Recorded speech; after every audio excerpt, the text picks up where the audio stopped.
In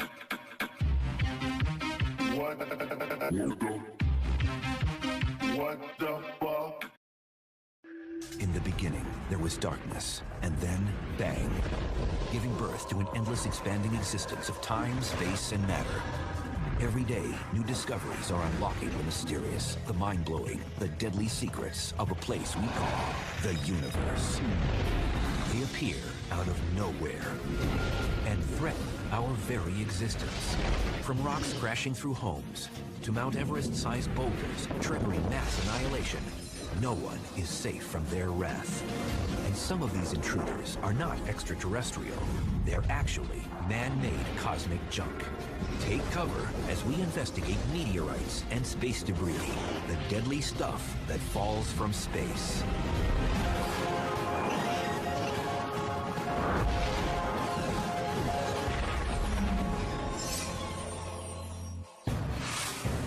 (11:39 p.m.) October 6th, 2008. The Catalina Sky Observatory in Arizona notices something it hadn't seen before. An asteroid the size of an SUV is screaming down towards Earth at over 27,000 miles per hour. An alarm sounds throughout the international scientific community. Is this asteroid on a collision course with Earth? This object was special because it was probably going to impact the Earth. And over the course of the next 21 hours, 500 observations were made of the object to try to exactly calculate its orbit. At NASA's Jet Propulsion Laboratory, Steve Chesley gets the urgent wake-up call. Everyone wants to know when and where this rock will touch ground. They sent me the data. I rushed into the office rather excitedly and spent the next couple of hours trying to get my arms around the problem and running the numbers. And I reached the conclusion it was a 100% chance of impact. Chesley calculates the collision will occur in less than 13 hours, approximately 5:45 a.m. Eastern African time. Its target, the Nubian Desert in northern Sudan. We hadn't really expected or anticipated the discovery of an asteroid that was going to hit the Earth before impact. With time to react and time to predict the location of the impact, it was very extraordinary. Never seen it before. It was countdown to impact. With no time to stop this runaway space rock, emails went out to alert those on the ground and in the air. 5:45 a.m. The moment has arrived. A commercial pilot is flying over Sudan. He witnesses a fireball smack right into the Earth's atmosphere with the energy of about 1,000 tons of TNT. As it entered the atmosphere, it started to burn and brighten. At some point, the stresses on the body became so fantastic from the atmospheric pressure that it just exploded. That explosion would have sounded like a sonic boom. On the ground, 23 miles below, Sudanese people returning from morning prayers hear the frightening sonic roar. Witnesses see a brilliant fireball, followed by mysterious flashes of light streak across the sky. Scientists had hoped the asteroid wasn't heavy enough to completely penetrate through the Earth's atmosphere and wreak havoc on the ground. Satellites track the fiery explosion, but there is little indication that any fragments survive. So there is a possibility that people could be frightened by such an event, but the risk of injury is really very low from something so small. And Steve was correct. There were no reports of injuries or damage due to falling debris in the remote region. Planet Earth was spared from a potential disaster, partly because the region was so remote. The impactor was small. But the story doesn't end here. December 2008. Astronomer Peter Yeniskis organizes a search and recovery team from the University of Khartoum in Sudan. He's determined to find the unlikely. Meteorites, the surviving fragments of the asteroid named 2008 TC3. We had a busload with students who were all eager to go in search. We drove 29 kilometers into the desert to go through the area close to the explosion to look for the smaller pieces that might have survived. The meteorite hunter's only guide is a map of the Nubian desert with the projected approach path of the asteroid. They basically used my trajectory and the ground track that I had laid out on the desert floor as a guide for their search. Lined up everybody about 20, 30 yards apart, and then started walking down the desert in line, searching for things that were black. But spotting small charcoal-like stones on the rocky desert surface is akin to finding a needle in a haystack. As the sun begins to set on the first day, the team is about to walk away empty-handed when a student suddenly comes forward with a suspicious rock. A student called Mohammed Alamin had this little rock in his hand that was clearly a meteorite. It had a beautiful black fusion crust around it, and it was undoubtedly a meteorite. And then everybody started being excited and shouting and singing and waving their hands. 280 meteorite samples were eventually recovered, equaling 11 pounds, which for planetary scientists was like hitting pay dirt. This was one of the meteorites that was recovered. Not much bigger than this. We think that a lot of these meteorites, when they came out of the explosion, were tumbling very rapidly, and that resulted in breaking of the meteorites when it was still up in the air. 2008 TC3 is the first asteroid ever observed in space, which was later found on the ground. Scientists are calling it the first asteroid sample return mission. It's the first time that we've actually detected something in space, figured out that it was going to hit the Earth, figured out where it was going to hit the Earth, and we actually saw it hit the Earth. We've even recovered pieces of it. That's remarkable. This whole experience was really fantastic for us. This was an excellent test for what we're really preparing for, which is the possibility of having to deal with a larger impactor sometime in the future.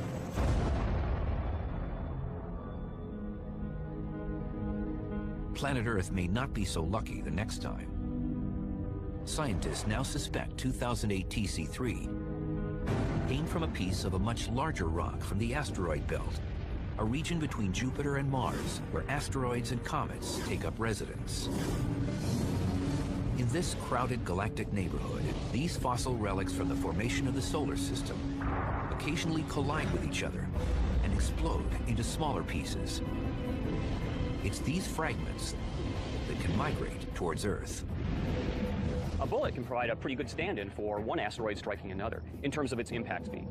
Asteroids in the main asteroid belt will run into each other at speeds of over 11,000 miles per hour. Now, a bullet traveling out of a rifle can be a good analogy for that because they will leave a rifle barrel at speeds, maybe a fifth that. So it doesn't just fragment. It literally blows itself to pieces. Okay, we'll head downrange and actually set up our little artificial asteroids at a safe enough distance to shoot. Since real asteroids are hard to come by, we're going to use a couple of stand-ins today.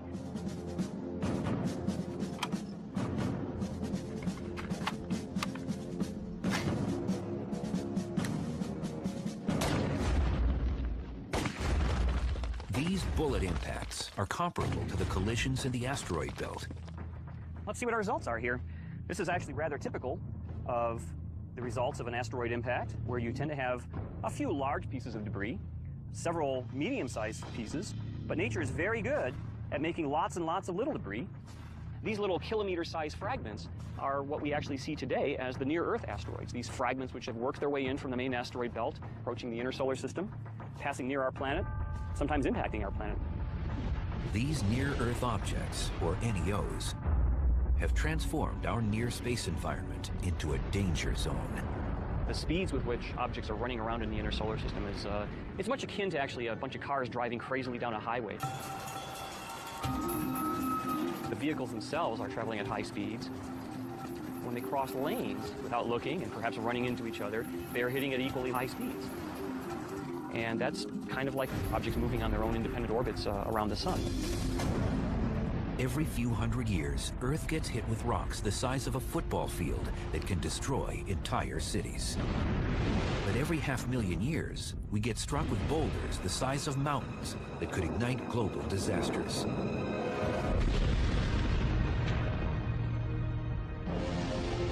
The Earth's atmosphere, a layer of gases surrounding our planet, incinerates most material. But occasionally, larger, heavier objects slip through. As soon as they enter the Earth's atmosphere, they get slowed down, decelerated by the atmosphere, and they lose pretty much all of the velocity with which they entered. And during that time is when you see the fireball event. But once they lose that velocity that they came in with, they essentially just fall pretty much at terminal velocity onto the Earth's surface. When asteroids hit the Earth's atmosphere, they become meteors, bright fireballs in the sky. If they make it to the ground, they're called meteorites. Over the past century alone, meteorites have struck homes, vehicles, and even people.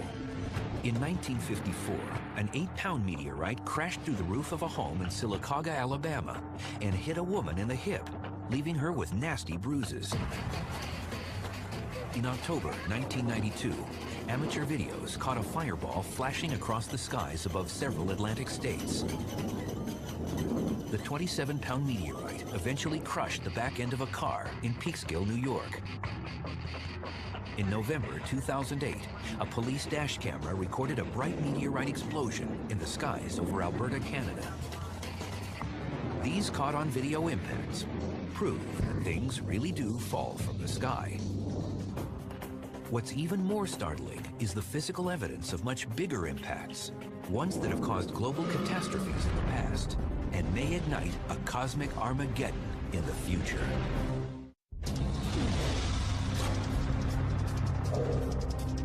Earth was not always an ideal address for human beings.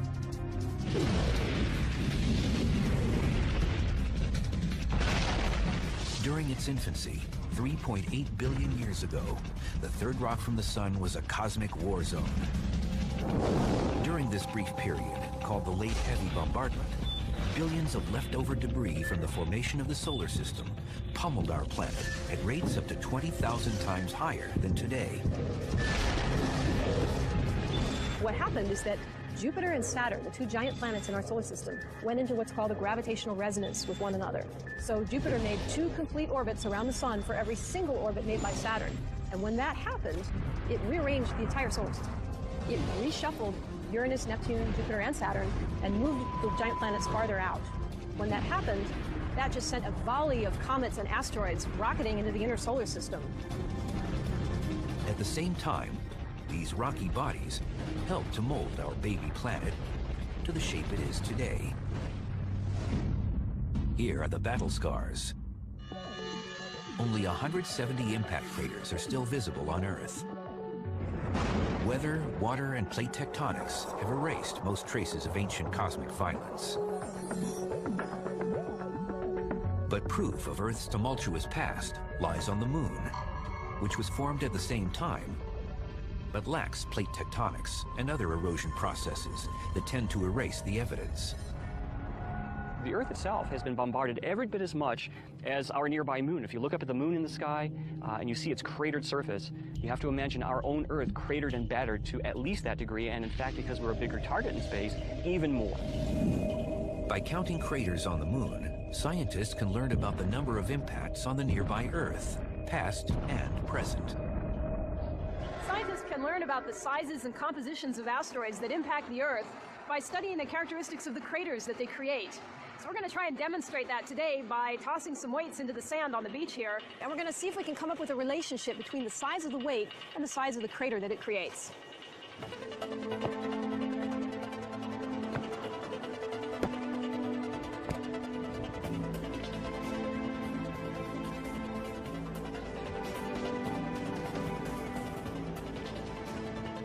Based on my measurements, I calculate that this beach was impacted by 3 rocks 10 inches in diameter, 5 rocks that were 6 inches in diameter, and 11 2-inch diameter rocks. This technique of measuring the size and frequency of craters on this beach is very similar to the technique that scientists use to understand the frequency of impacts throughout Earth's history.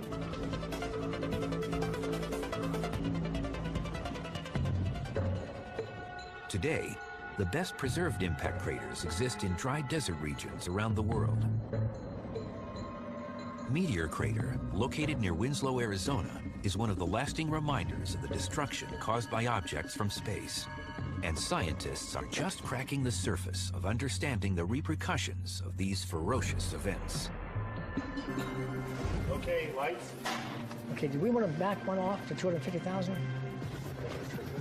Planetary geologist Pete Schultz formulated a new experiment to simulate what impact craters look like under the surface. 1.1 feet. At the vertical gun range at NASA's Ames Research Center, Schultz is using a massive 30 caliber light gas gun that shoots projectiles at various targets inside a vacuum chamber.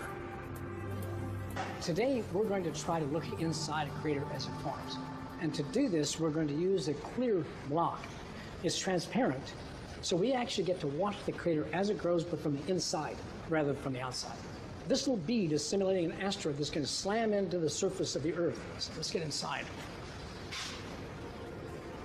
We're in the impact chamber. This is where everything happens. The little projectile bead is going to be coming in at around 4 miles per second. We're going to hammer this transparent block. We're going to be looking at everything that happens below the ground when an asteroid hits the surface of the Earth.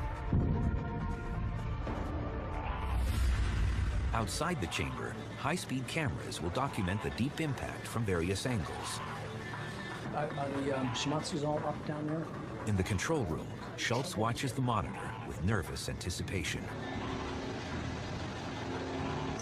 High voltage?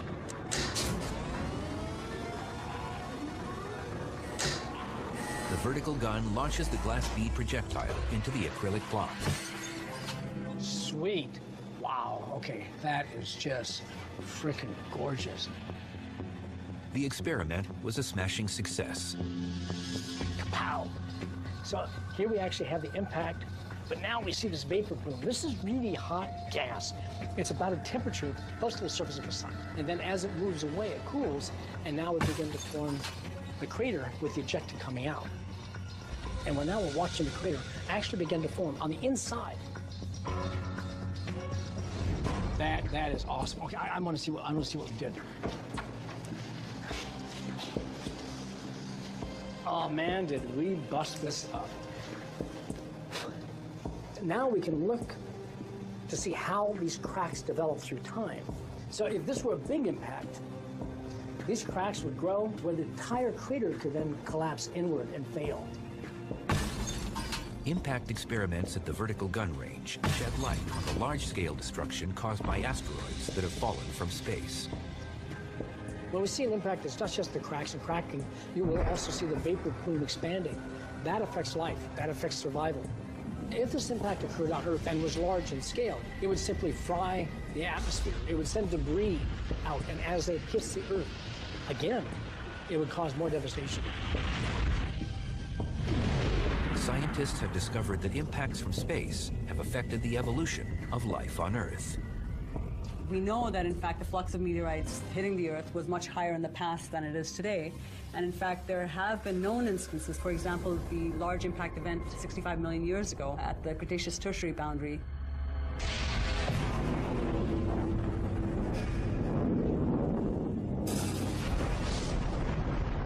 65 million years ago, an asteroid the size of Mount Everest struck the Yucatan Peninsula in Mexico with the energy of a 100 million megaton bomb.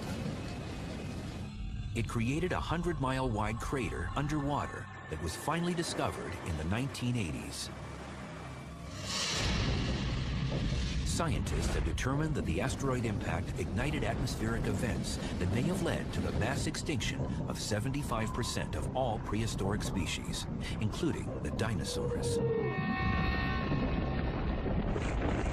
There were a lot of potential effects that could have led to the extinctions. Heating of the atmosphere, for instance, by the ejecta, perhaps leading to wildfires. The poisoning of the atmosphere from the gases produced from the vaporized asteroid. It was every ecological disaster you could think of all happening at the same time. But was this the last time an asteroid triggered a mass extinction? A controversial new theory suggests a space rock was responsible for the disappearance of the Ice Age megamammals of North America.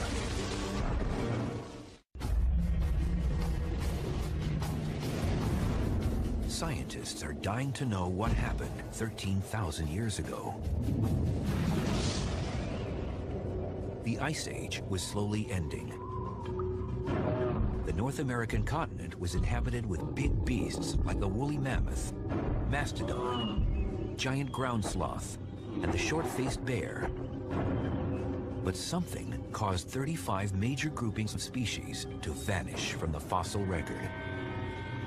Many think the ancient Clovis people, a hunter and gatherer society, killed off the mega mammals.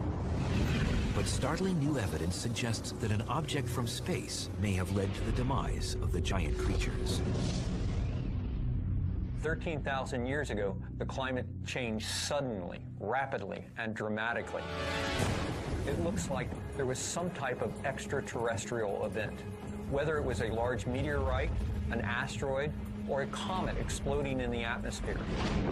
And all of a sudden, the planet was thrown back into a little ice age. North America experienced a brief return to ice age conditions. So could there be a connection between this cold snap and the disappearance of the mega mammals? Archaeologist Ken Tankersley claims to have dug up evidence of a possible cosmic impact in Sheridan Cave, located in Cary, Ohio. And I'll see what you found so far. It's one of only 12 known sites that have been precisely dated to the time of the late Pleistocene extinction, which was the end of the last ice age. In this deep cavern, Tankersley and his team have discovered the burned remains of more than 60 species of plants and animals from that time period, including hunting weapons of the Clovis culture.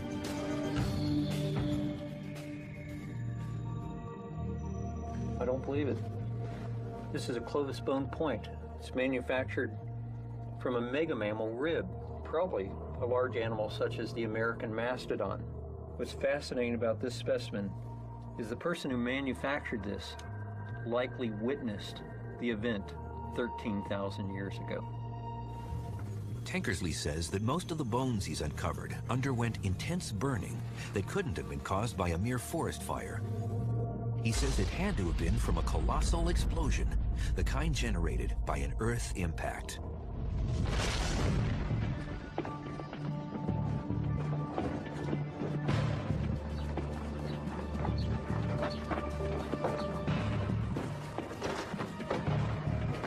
And the archaeologist says he's found the smoking gun. Oh, look what we have here. It's hidden in a dark geological layer of dirt called the Black Mat, which dates back to 12,900 years ago. This layer has been uncovered in more than 50 locations in North America. Note this black area. Let's see if I can trowel through here and bring out some of the more dark areas. Oh, nice. We're literally at this spot, looking at the contact of the end of the last ice age. And this oxidized layer above it, this is where the megamammals go extinct.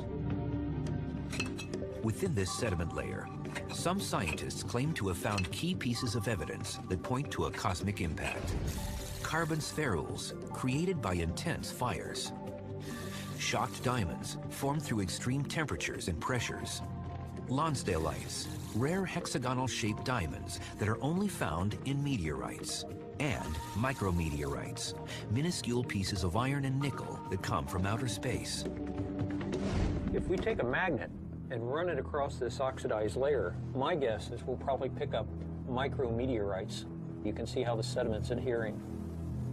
And just as the magnet picks up iron from this layer, so does the magnet adhere to this meteorite. And this suggests, because we have a high concentration of micrometeorites in this layer and a complete absence above or below, and it's at the event of 13,000 years ago, something dramatic occurred here. We know that all over North America there is a thin layer of dust and particles just before that black mat formed. That indicates that something happened right before the event. That is the climatic change. What is it? We still don't know exactly. All we know that something happened. To date, no impact crater has been found. But a space rock doesn't have to reach the ground to generate mass devastation.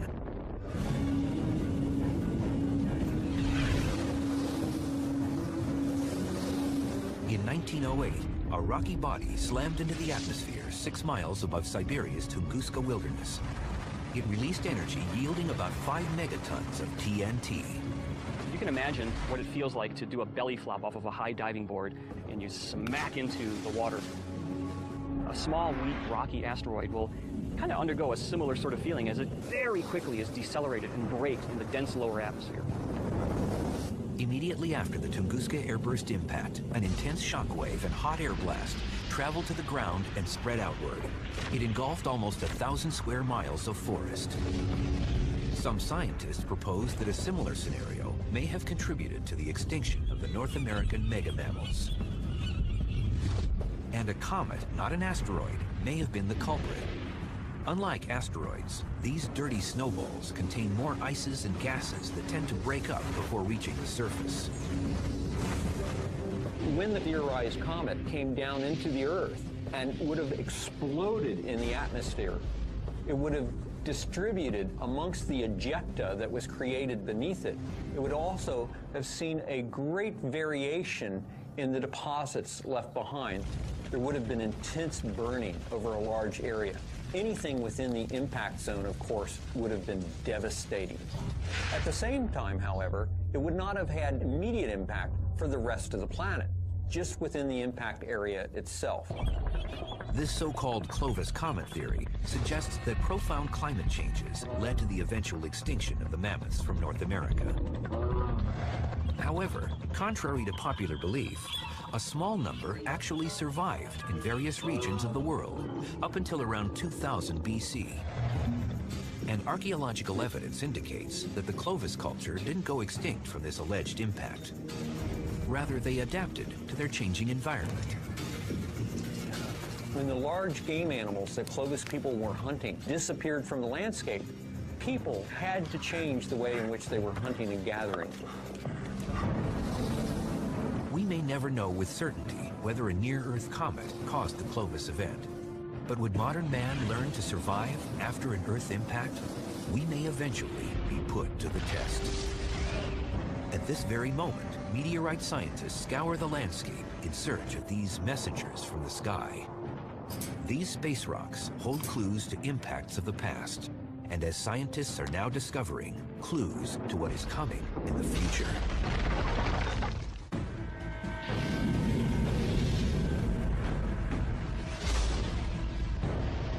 Mass extinctions, mile-wide craters, scorched landscapes, all created by objects from space. Meteorites have been intruding on our planet since the formation of the solar system. So where do we typically find these rocks? Most meteorites, they're more easily found in dry desert regions of the Earth. For example, in the Saharan desert or even the cold deserts like Antarctica, where there's not a whole lot of vegetation or there's not a whole lot of other rocks to confuse you. However, meteorites fall everywhere on Earth with equal probability. Cosmochemist Meenakshi Wadhwa has traveled the world in search of meteorites and now oversees the largest university-based meteorite collection in the world. We're here looking at the collection of meteorites in the Center for Meteorite Studies at Arizona State University. There's basically 3 different kinds of meteorites. You can have stony meteorites, stony iron, or iron-rich meteorites, but all 3 kinds have at least some amount of metal. And so you can distinguish terrestrial rocks from meteorites by the content of metal in meteorites. The other way to actually distinguish a meteorite from a terrestrial rock is that you'll actually see a fusion crust on meteorites that forms on these objects when they're falling through the Earth's atmosphere. Most of the meteorites recovered originated in the asteroid belt between Jupiter and Mars. But nearly 4 dozen actually came from our moon and the planet Mars. The idea there is that you probably had a large asteroidal body that impacted the moon or Mars and ejected pieces of the crust of the moon or Mars, and these ejected pieces probably fell into these unstable Earth-crossing orbits, and eventually pieces made their way to the Earth that way. This is a piece of a lunar meteorite, and we believe it came from the Highlands portion of the moon. And we know that this is actually a lunar meteorite because we can compare this with actual samples that were brought back by the Apollo missions in the late 60s and early 70s. Meteorites are precious research subjects. Although they've destroyed life time and time again, they may also have provided the chemicals needed for life on Earth. This is possibly one of the most well-studied meteorites in the world. It fell in 1969 in Mexico. And an interesting thing to note about this rock is that these white grains are possibly some of the oldest solids that formed in our solar system as our solar system was forming 4.5 billion years ago. These white grains, combined with the atmospheric chemicals and organic compounds on Earth, may have formed a mixture of amino acids, the essential elements of life. So meteorites have played a very important role in possibly the formation of life on our planet and certainly the evolution of life on our planet. Meteorites may have once provided the necessary components for living things, but they can be a source of grave concern when they hurtle down from space without prior warning.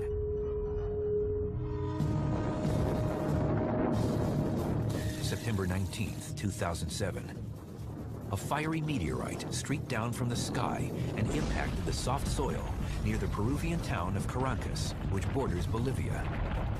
Debris flew over 600 feet as the meteorite left a crater over 15 yards wide and 15 feet deep. There was a gentleman riding a bicycle, and he was knocked over. Another person looking the other direction quickly turned around and saw this thing hit with a large plume rising above. In talking with the locals, the villagers, they had no idea, except they thought maybe this was some form of military action. You know, they're very close to the border of Bolivia. Scientists reassured the locals that a meteorite, and not a missile, caused the impact crater. But immediately after the event, many villagers complained about headaches and vomiting. They literally became ill, most likely because of sulfur or because of the fine dust that was inhaled. The vapors probably came from the material that was following the meteorite as it was coming through. It was melting, it was vaporizing as it passed through the atmosphere, and it probably, when it hit, caused some additional release of gas. But could a space rock actually deliver harmful elements to Earth? Sci-fi movies and conspiracy theorists have proposed that meteorites could seed our planet with lethal bacteria or viruses.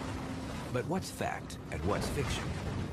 The probability of this happening is very, very, very small. If that rock made it to Earth and somehow that microbial life form survived, it would find our atmosphere very toxic. Any microbe that evolved in an anaerobic, in a non-oxygen environment, is not going to survive long in oxygen. The possibility that the Peruvian meteorite committed cosmic biological warfare is remote. But had this small stony meteorite impacted a nearby village, the aftermath would have been much different. This would look like somebody had planted a roadside bomb.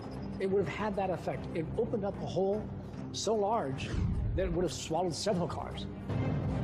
The Peruvian meteorite impact once again illustrates the unpredictability of things that fall from the heavens. And space rocks aren't the only objects that can cause bodily harm. Up to 200 heavy objects hit our planet each year. And they're not extraterrestrial, they're man-made.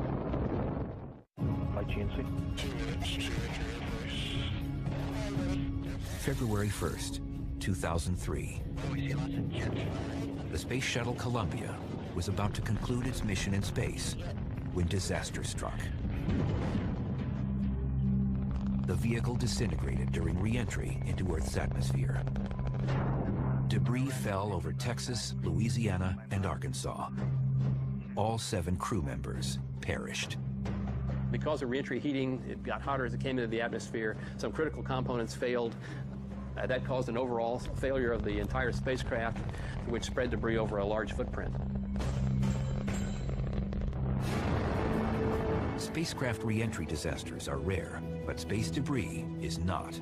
Since the beginning of the space age, rockets have carried thousands of satellites into orbits around our planet.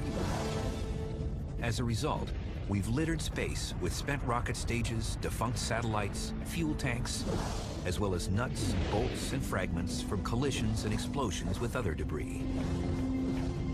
This abandoned space debris hovers over our planet like a cosmic garbage dump, and some will eventually fall back to the Earth. The question is when and where.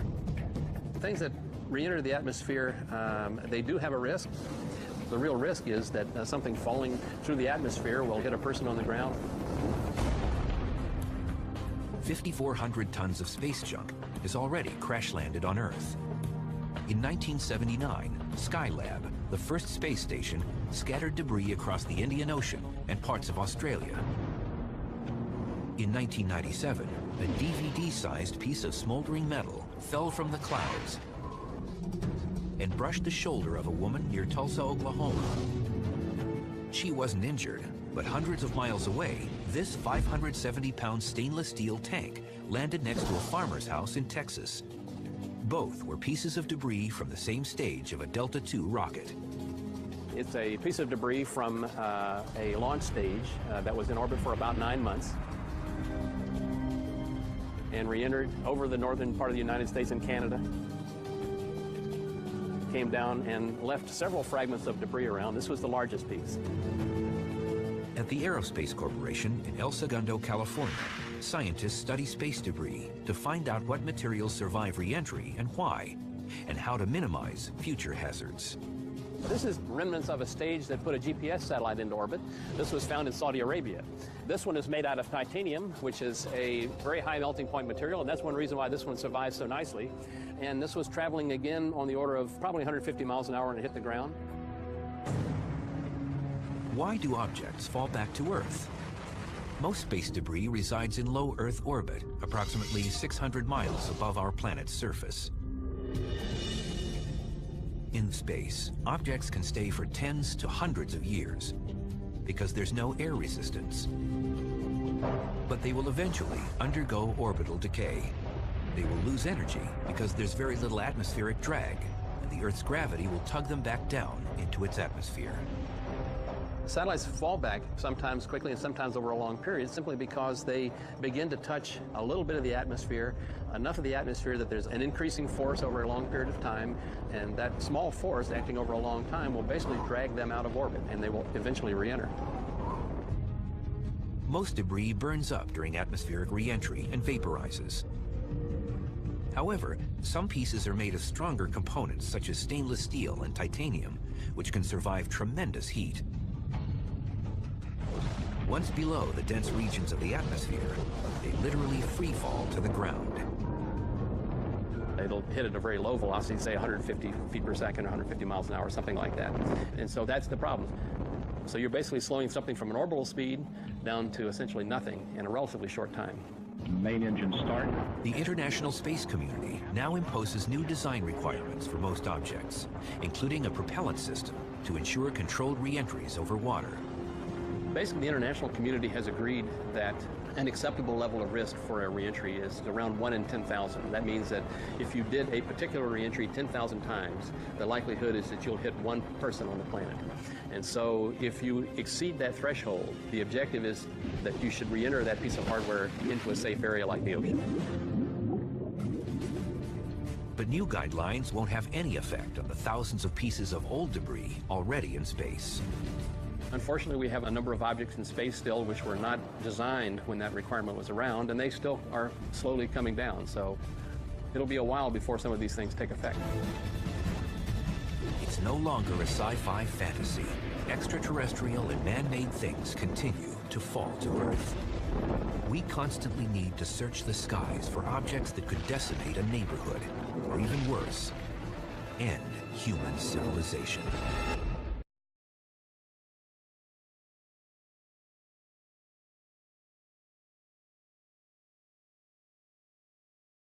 Science fiction classic Deep Impact, the film comes to a dramatic crisis point as a large asteroid slams into the Atlantic Ocean. Given that the Earth's ocean covers 71% of its surface, a deep impact event such as the one portrayed in this film is more likely than any other impact scenario. This is of grave concern because recent population studies tell us that the overwhelming bulk of humanity lives along or near a coastline. And what you're going to see in this program is that this concern is now greater than ever before. And worse yet, the threat has begun to skyrocket in the last few years.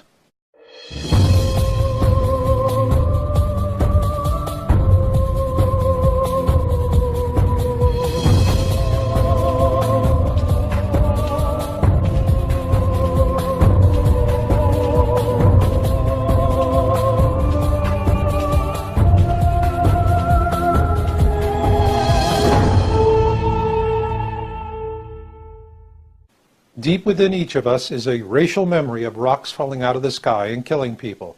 And sometimes that's a little difficult for us to handle. So like children, we turn on all the lights, lock the closet door, jump into bed and pull the covers over our heads and say, if the monsters can't see me, they can't hurt me. Well, you know, there is a little bit of truth to that, because asteroids and superbolides cannot see us. But that will not stop them from killing us. On February 15, 2013, a superbolide meteor blindsided everyone on the planet, including NASA and the Russian Air Defense System. Entering Earth's atmosphere at a shallow angle, it growled through the skies at 60 times the speed of sound and detonated over a remote region of the Chelyabinsk Oblast at an altitude of 18.4 miles above the ground. Thankfully, nobody died, but nearly 1,500 people were injured, including 311 children. There were a few serious injuries, but most were hurt by glass falling on them, or worse, having shards of glass blown into their faces by the detonation as they looked out their windows to see what was growling across the sky. When the superbolide detonated, it was momentarily 30 times brighter than the sun, which caused hundreds to suffer eye pain and temporary flash blindness. This is because when the Chelyabinsk superbolide detonated, it released 30 times as much energy as the little boy uranium bomb dropped on Hiroshima on August 6, 1945. One can only imagine the death and havoc an event such as this would have created had it detonated over a major city like Paris, New York, Moscow, or London. And so as the story faded from the front page, as all stories do, it was out of sight and out of mind for most. But for a few in the science community, the event triggered a new awareness that perhaps we'd become complacent about the threat of an impact event. Nonetheless, when it does come, and it will do so with a vengeance, what will you do then? Where will you drive to when the streets become parking lots? And where do you hide from a mountain of water? Nowhere. This is why in the first program in this series, Planet X 101, Who, What, When, Where, Why, and How, we presented our initial analysis of fireball observation reports. Our source is the American Meteor Society, and you can learn more about this reporting site at amsmeteors.org. For over a year we've been studying their reporting data, and what it told us is that for those living along a coastline, it's time to bust a move inland. In my case, it was from Santa Cruz on the northern California coast to Reno, Nevada. But that's just me. As for you, if you live along a coastline and you're watching this, then I also suggest you visit our site at yowza.com, that's YOWUSA.com, to read my article, It's Time to Bust a Move. Then you decide for yourself. In this program, we're going to give you a detailed analysis of AMS Meteor Observation Report data. Let's get started with yearly trends.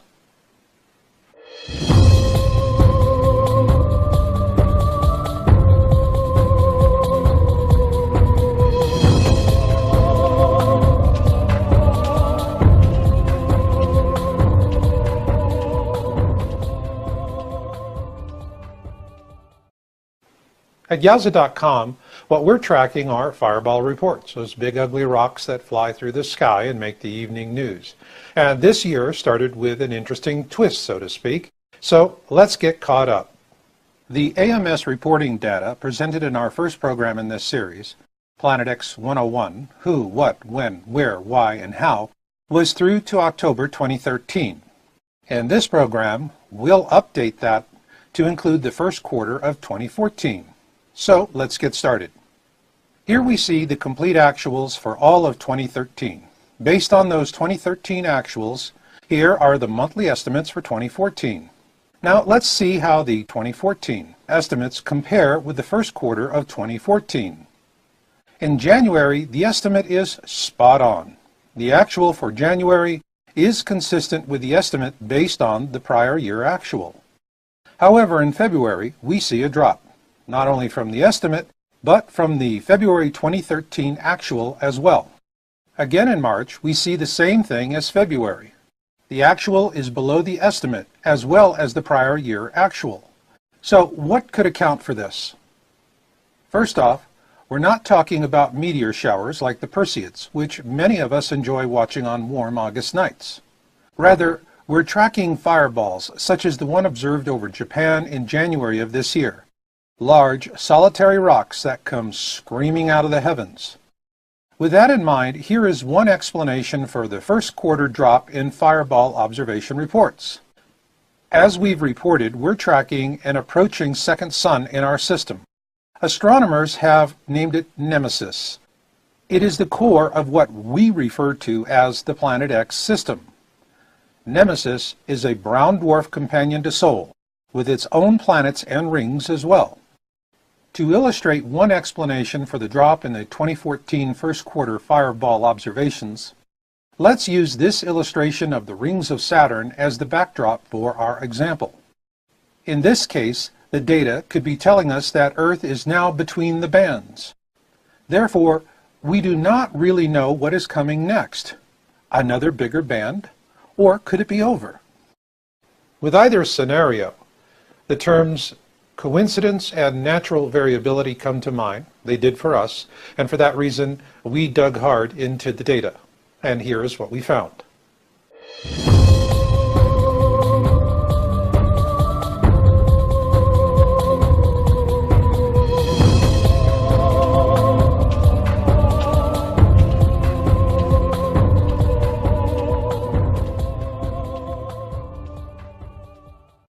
Let's assume that the brown dwarf at the core of the Planet X system is like the other massive objects in our solar system, in that it is also surrounded by rings. So, are we encountering those rings? If so, how would it be expressed in the data? Let's see. For the purpose of this study, we're going to use a line graph instead of a bar chart. And here we are starting with the 2013 to 2014 actuals based on current AMS reporting data. Using this data, we can project through to the end of 2015, and this shows a steady uptick. Then when we extend the projection out to 2016, we see an even greater uptick happening. And finally, when we go to the end of the projection in January 2017, the trend does appear ominous.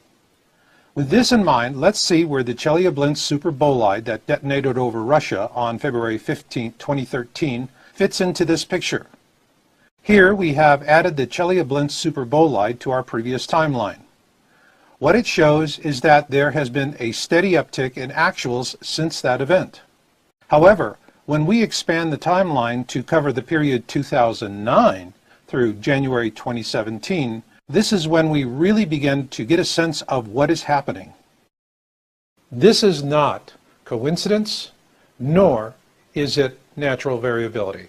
And if you're living along a coastline, you should be concerned. Now let's take a look at multi-state observations.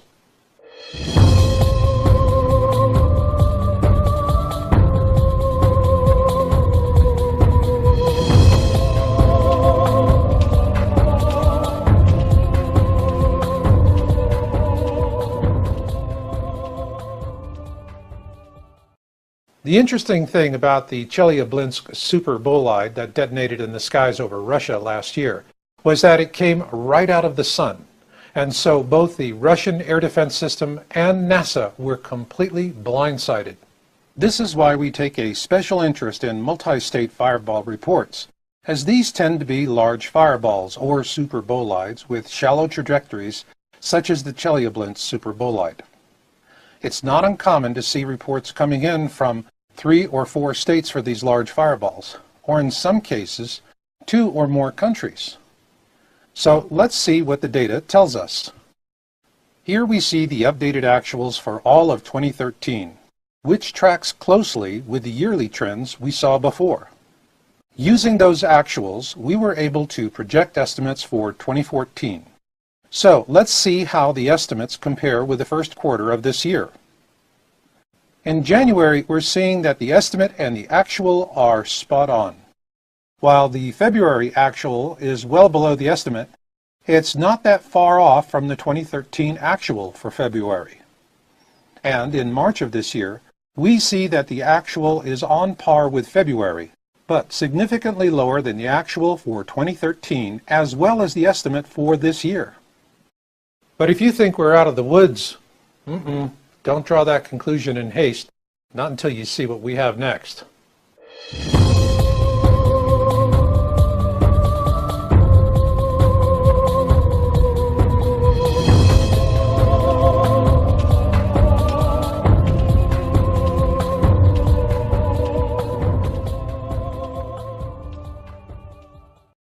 The AMS data set is very rich with many different types of data, but the one that really gets our attention the most are called huge events. In the first program in this series, Planet X 101, Who, What, When, Where, Why, and How, we introduced viewers to the AMS classification system, where mid-sized events get 6 to 20 reports, significant events get 21 to 50, and large events get 51 to 100. Huge events get 100 plus reports. The huge classification is usually reserved for the biggest, brightest, and noisiest space rocks. These are the ones we need to worry about, so let's take a look at the trend data. Here we see the actuals for 2013, and the first thing we can't help but notice is that it's a bit spotty. Then, using the general trend projection, we created 2014 estimates for huge events. So let's see how the estimates fit with the actuals so far for this year. With January of this year, what we now see is a reverse in the earlier trend data for the first quarter, which shows several reporting types with lower values. Then in February, a surprise. Since there were no prior year actuals for this classification, we could not make a prediction. Nonetheless, there were 2 huge events in February. It's also interesting to note that there were no huge events in March. So was February a fluke? We wondered about that ourselves. But as we were finalizing our study, a huge event occurred in April. Like February of this year, there was no estimate because there was no prior year actual. So while we are seeing a downward trend for the first quarter and the earlier categories we showed you, what we're seeing with the huge classification is anomalous and disturbing. To help put this in context, we're now going to present the 2 most significant trends in this report.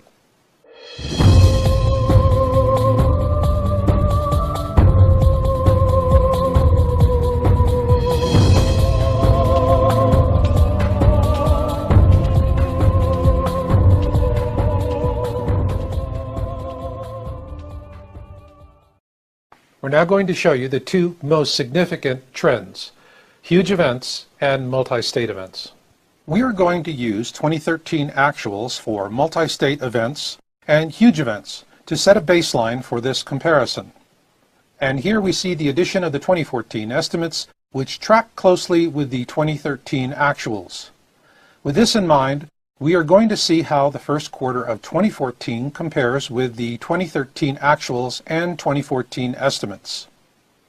Here we see that January 2014 is right on track with the 2013 estimate for multi-state events, but a little higher for huge events. For multi-state events in February 2014, we see a drop below the 2013 actual level. However, huge events are still significantly above 2013 actuals and 2014 estimates. In March, we see the downward trend for multi-state events has leveled out a bit, but on the other hand, it has plummeted in terms of huge events. Once again, we factor in the late reporting data for huge events in April of 2014, and we see an uptick that does rise above the 2013 actuals and the 2014 estimates, while at the same time, we're seeing a virtual flat line on multi-state events. In terms of similar reporting outside the U.S., we did not find any sources as competent or as thorough as the American Meteor Society. But this is what we did piece together. There was no significant reporting of fireballs until September 2013. Since then, we've been able to follow 2 principal areas. In Europe, we're seeing multi-country reports that span all the way across Europe, over the UK, and some even as far as Ireland. In Oceania, we're seeing multi-country reports that span the distance from New Zealand to Australia. These observations are based on the timestamps of the reports. Given that 71% of the surface of our planet is covered by oceans, we believe that unless these trends dramatically reverse themselves this year, there is a high likelihood of a deep impact event in our near future. This was a key factor in my own decision to bust a move from the Santa Cruz area of California to Reno, Nevada. Now, for those of you living along a coastline, I hope you take the information presented in this program to heart, and that you do the same. And just remember, every day of procrastination is one less day of survival options. And I'll leave it on that note. So until the next time we meet, remember Marshall's motto, destiny comes to those who listen and fate finds the rest. So learn what you can learn, do what you can do, and never give up hope. This is Marshall, and I'll catch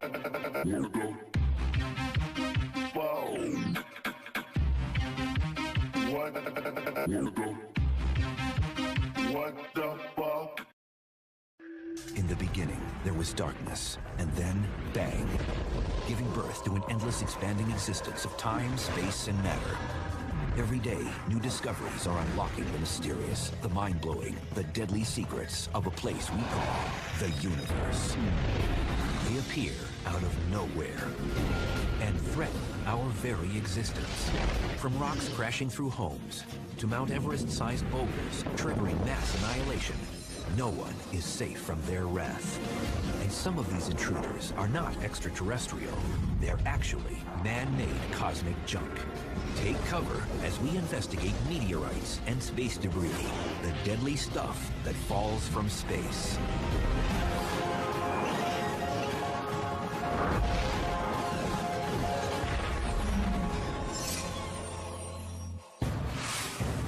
(11:39 p.m.)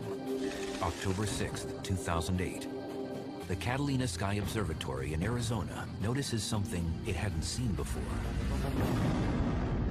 An asteroid the size of an SUV is screaming down towards Earth at over 27,000 miles per hour.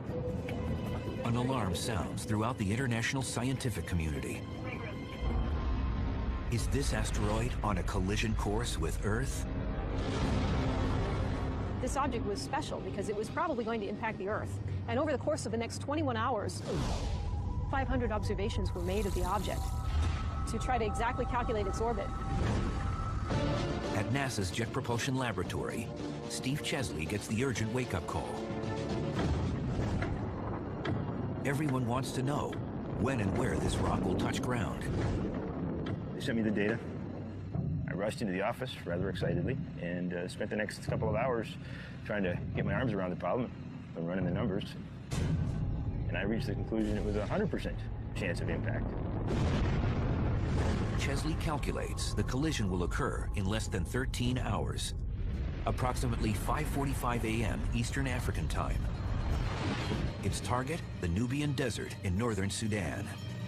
We hadn't really expected or anticipated the discovery of an asteroid that was going to hit the Earth before impact. With time to react and time to predict the location of the impact, it was very extraordinary. Never seen it before. It was countdown to impact. With no time to stop this runaway space rock, emails went out to alert those on the ground and in the air. 5:45 a.m. The moment has arrived. A commercial pilot is flying over Sudan. He witnesses a fireball smack right into the Earth's atmosphere with the energy of about 1,000 tons of TNT. As it entered the atmosphere, it started to burn and brighten. At some point, the stresses on the body became so fantastic from the atmospheric pressure that it just exploded. That explosion would have sounded like a sonic boom. On the ground, 23 miles below, Sudanese people returning from morning prayers hear the frightening sonic roar.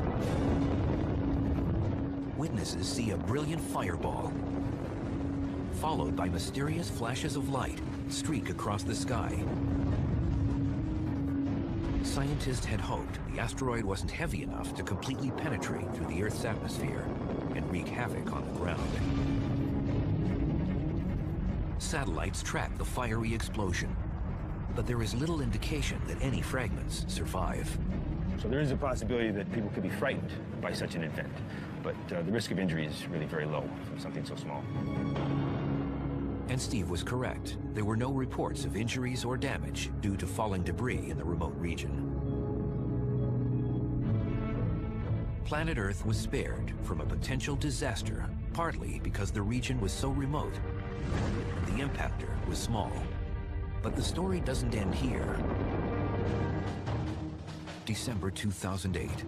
Astronomer Peter Yeniskis organizes a search and recovery team from the University of Khartoum in Sudan. He's determined to find the unlikely. Meteorites, the surviving fragments of the asteroid named 2008 TC3. We had a busload with students who were all eager to go and search. We drove 29 kilometers into the desert to go to the area close to the explosion to look for the smaller pieces that might have survived. The meteorite hunter's only guide is a map of the Nubian desert with the projected approach path of the asteroid. They basically used my trajectory and the ground track that I had laid out on the desert floor as a guide for their search. Lined up everybody about 20, 30 yards apart, and then started walking down the desert in line, searching for things that were black. But spotting small charcoal-like stones on the rocky desert surface is akin to finding a needle in a haystack. As the sun begins to set on the first day, the team is about to walk away empty-handed when a student suddenly comes forward with a suspicious rock. A student called Mohammed Alamin had this little rock in his hand that was clearly a meteorite. It had a beautiful black fusion crust around it, and it was undoubtedly a meteorite. And then everybody started being excited and shouting and singing and waving their hands. 280 meteorite samples were eventually recovered, equaling 11 pounds, which for planetary scientists was like hitting pay dirt. This was one of the meteorites that was recovered. Not much bigger than this. We think that a lot of these meteorites, when they came out of the explosion, were tumbling very rapidly, and that resulted in breaking of the meteorites when it was still up in the air. 2008 TC3 is the first asteroid ever observed in space, which was later found on the ground. Scientists are calling it the first asteroid sample return mission. It's the first time that we've actually detected something in space, figured out that it was going to hit the Earth, figured out where it was going to hit the Earth, and we actually saw it hit the Earth. We've even recovered pieces of it. That's remarkable. This whole experience was really fantastic for us. This was an excellent test for what we're really preparing for, which is the possibility of having to deal with a larger impactor sometime in the future.